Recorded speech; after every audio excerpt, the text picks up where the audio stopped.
It was just an ordinary day for 14-year-old Amara Williams. She had just completed a week of high-profile charity galas and business meetings with her father, David Williams, a tech mogul with a multi-billion-dollar empire. But today, things would take an unexpected turn. The Williams family had always traveled in luxury, but to Amara, it wasn't about the designer labels, the expensive jewelry, or the exclusive first-class lounges. It was about the family, the values they shared, and the purpose behind their wealth. Her father's empire wasn't just built on technology and innovation, it was built on giving back, empowering others, and teaching Amara the importance of humility and resilience. As Amara walked down the jet bridge towards Flight 503, her polished black dress and quiet confidence stood in stark contrast to the typical passengers she was about to share a flight with. A simple outfit, elegant, timeless, and expensive, was enough to hint at the wealth and influence her family held. But to most people, she was just another young girl, heading to another destination. That's where they were wrong. She had seen the world, rubbed shoulders with presidents and prime ministers, and even addressed large crowds at international tech conferences. But none of that mattered in this moment, She was about to face something more powerful than any of those experiences, prejudice, The air inside the jet was thick with anticipation as passengers settled into their seats, Amara had always loved the sense of exclusivity that came with flying first class. The warmth of the leather seats, the quiet hum of the engines, and the reassuring comfort of knowing she was in the best possible place in the sky. But as she made her way down the aisle toward her assigned seat, Seat 2A, she noticed something that immediately caught her attention. A middle-aged white man was sprawled across her seat. His suit was wrinkled from travel, his hair disheveled, and his posture. Well, let's just say he looked like someone who was used to getting his way. He was absorbed in his phone, completely unaware of the disturbance he had caused. "Excuse me," Amara said, her voice smooth and calm, yet firm with the confidence of someone who had been raised to command respect. "You're sitting in my seat." The man looked up at her, and for a moment, she thought he would simply apologize and move. But instead, he looked at her with an expression that reeked of entitlement. "No, sweetheart, this is my seat," he replied, dismissing her politely but arrogantly. "You must be confused. This is 2A. Nothing, you should go back to your seat in economy." Amara's heart sank. It wasn't the first time she'd been underestimated, but it was the first time she had encountered it so brazenly, It wasn't just the fact that he was sitting in her seat. It was the assumption that she didn't belong in first class. It was the assumption that, because of her age and her skin color, she couldn't possibly afford this seat, let alone deserve it. For a split second, Amara thought about letting it go. She could have just moved to a different seat, but something deep inside her told her that this moment was bigger than a mere seat dispute. This was about something much larger. Something about standing up for who you are, no matter how powerful the person in front of you seems. "I'm not confused," Amara said, holding out her boarding pass. "This is my seat, and I have the right to sit here." Her voice was calm, controlled, and unyielding, but the man's response was anything but respectful. "Look, kid," he sneered, "first class isn't for someone like you. Maybe you should go to the back of the plane, where people like you belong." The words stung, but Amara didn't flinch. She had heard these types of comments before, subtle, veiled in politeness, but aimed to remind her that people like her were never supposed to have a seat at the table. This time, though, she wasn't backing down. She stood her ground, keeping her gaze locked on the man, refusing to let his dismissive attitude intimidate her. "I'm not going anywhere. This is my seat, and I'm not leaving it." The passengers around them began to notice the tension in the air. Some turned away, pretending not to hear, while others exchanged uncomfortable glances. The flight attendant, a woman in her late 30s with a warm smile, walked up, sensing the growing unease. "Is there a problem here?" she asked, looking between the man and Amara. But before Amara could speak, the man jumped in, eager to shift the blame. She's confused, the man said with a dismissive wave. This is my seat. I've been flying first class for years. And this little girl has no business here. She's probably lost. The flight attendant turned to Amara, but instead of checking the boarding passes and resolving the situation with professionalism, she hesitated.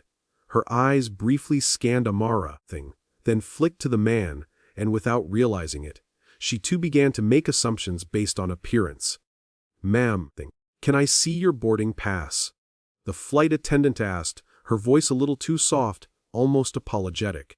Amara handed over the boarding pass, feeling the sting of being treated like an outsider in her own space, but she kept her composure, her expression unwavering.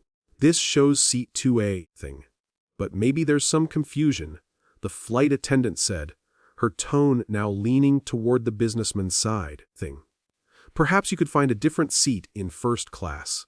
She suggested, looking at Amara with a faint smile, one that didn't reach her eyes, It was then that Amara realized the full extent of the situation.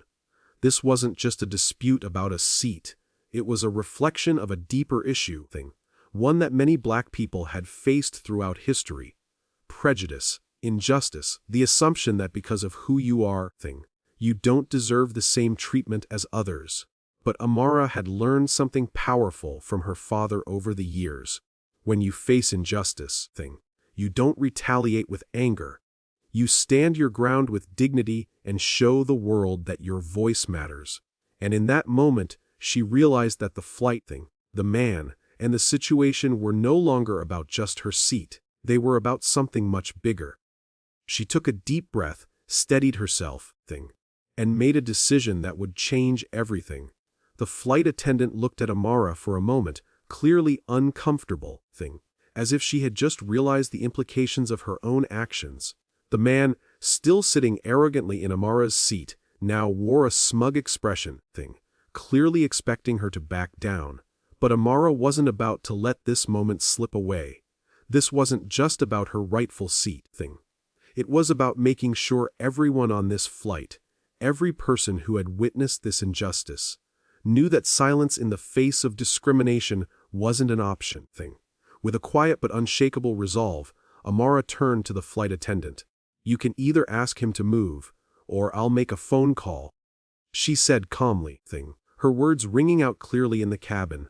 The flight attendant, taken aback by the confidence in Amara's voice, hesitated for a moment. Mom, I think we can figure this out, she began, her voice wavering slightly. But Amara's eyes didn't leave the man's. No, you don't get to decide what's figured out. You let him sit there because you thought I didn't belong here. But the truth is, I paid for this seat just like everyone else, and I'm not asking for your help anymore, I'm telling you that I'm not moving. The tension in the cabin was palpable. Some passengers had stopped pretending not to notice, while others began to record the exchange on their phones. The man, now realizing that Amara was not a child to be dismissed, shifted uncomfortably in his seat. He glared at her, his arrogance beginning to crack, but his pride still refused to let him accept defeat.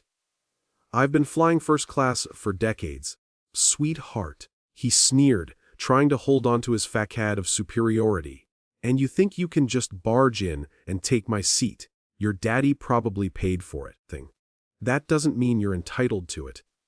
His words dripped with the kind of entitlement only the privileged could afford, the kind of entitlement that assumed one person was more deserving than another simply because of their appearance.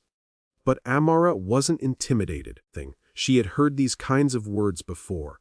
In fact, she had been taught that people like this man didn't just need to be confronted, they needed to learn the power of humility, respect, and understanding. Amara, undeterred, reached into her designer purse and pulled out her phone. She didn't look at it, didn't hesitate. She dialed a number she had memorized for years, the number that could change everything. Hello, Daddy, Amara said, her voice carrying the kind of authority that only someone who had been raised to be heard could possess. David Williams, one of the most powerful men in the world, answered instantly. "What is it, sweetheart?" Amara took a breath. "I need your help. There's a man in my seat, and he's making racist comments. He refuses to move, and the flight attendant is siding with him. I'm being treated like I don't belong in first class." Her father didn't hesitate. "I'm on it, Amara." "Stay calm, I'll handle it." As she stood there, the man's smug expression began to falter. He had no idea who he was dealing with, He didn't know that Amara's father wasn't just a tech mogul. He was the kind of man who could influence the world with a single phone call. And in that moment, Amara realized just how powerful her father's legacy was, not just because of his wealth, but because of the justice he fought for.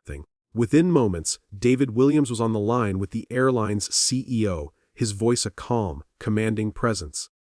"I need you to pull the flight back to the gate," he said, his words sharp and deliberate. "There's a passenger making racial slurs against my daughter. He's causing a disturbance, and I want him removed from the plane immediately." The CEO, clearly startled by the call, didn't hesitate. "Mr. Williams, of course. We'll handle it right away." Amara looked at the man in her seat, her gaze unwavering.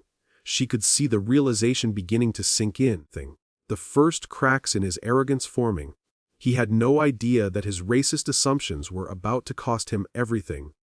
The flight attendant, who had been standing awkwardly off to the side, now seemed to understand the gravity of the situation. Her eyes darted between Amara and the man, who was now visibly sweating as he began to process the fact that he had just made a huge mistake. "Sir," the flight attendant said, her voice now shaking, "I'm afraid we're going to have to ask you to step off the aircraft." The man's face twisted in disbelief. "What? You can't do that." "I'm a platinum member. I've been flying first class for over 20 years. "I'm sorry, sir," the flight attendant said, her voice gaining confidence. "You've violated the airline's code of conduct, and we are removing you from the flight." The man's protests grew louder, but it was too late. The decision had been made. The weight of his prejudice, exposed for all to see, had led to his downfall. Outside, a team of airport security personnel and law enforcement had been mobilized. Within minutes, they were on board, escorting the man off the flight. As he passed through the aisle, his face a mixture of confusion and humiliation, Amara stood tall. Her heart raced, but it wasn't from fear. It was from the power of knowing that sometimes, the right thing to do wasn't just standing up for yourself. It was making sure that no one else would ever have to face the same injustice again. As the man was escorted off the plane, a wave of applause broke out among the passengers. It wasn't just for the fact that the situation had been resolved. It was for the reminder that there were still people out there willing to stand up for what was right, no matter the cost. Amara turned to the flight attendant, who had begun to offer an apology. But Amara's response was simple and powerful. "No apology is needed," she said quietly. "Just do better next time." And with that, the flight attendant nodded, silently acknowledging the truth of what had just happened. As the plane taxied back to the gate, Amara could feel the eyes of the passengers on her. They had witnessed a moment of power, of grace, of standing up for what was right. And in that moment, Amara knew that no matter how powerful or wealthy someone seemed, there was always a lesson to be learned in the face of injustice.